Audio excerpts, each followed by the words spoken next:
اسلام غالب آئے گا۔ السلام علیکم ورحمۃ اللہ وبرکاتہ۔ محترم ناظرین، امید کرتا ہوں کہ آپ سب خیر و عافیت سے ہوں گے۔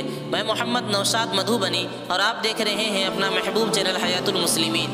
دوستو، آج کی یہ ویڈیو ان لوگوں کے لیے بہت ہی اہم اور خاص ہے جو گرم مزاج ہیں، یعنی جن کو بہت زیادہ غصہ آتا ہے اور اپنے دل میں انہیں سختی محسوس ہوتی ہے، اور وہ لوگ جو بخار زدہ ہیں، یعنی جن کو ہمیشہ بخار رہتا ہے اور ان کو یہ محسوس ہوتا ہے کہ میرا جسم ہمیشہ گرم رہتا ہے، تو ان لوگوں کے لیے یہ ویڈیو بہت ہی اہم اور خاص ہے۔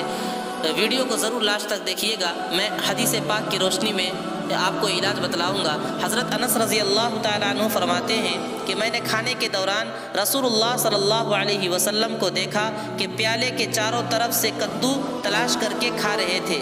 اسی روز سے میرے دل میں کدو کی رغبت پیدا ہو گئی۔ اس حدیث سے یہ معلوم ہوا کہ اللہ کے رسول صلی اللہ علیہ وسلم کی مرغوب اور پسندیدہ غذا کدو تھی۔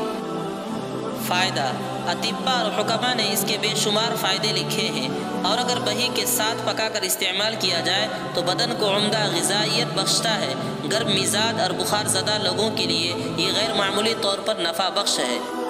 امید ہے کہ میری یہ ویڈیو آپ کو اچھی لگی ہوگی۔ اگر اچھی لگی ہے تو ہمارے چینل کو سبسکرائب کر دیجئے اور اپنے ان دوستوں تک شیئر کرنا نہ بھولیے جو اس مرض کے اندر میں مبتلا ہے۔ السلام علیکم ورحمۃ اللہ۔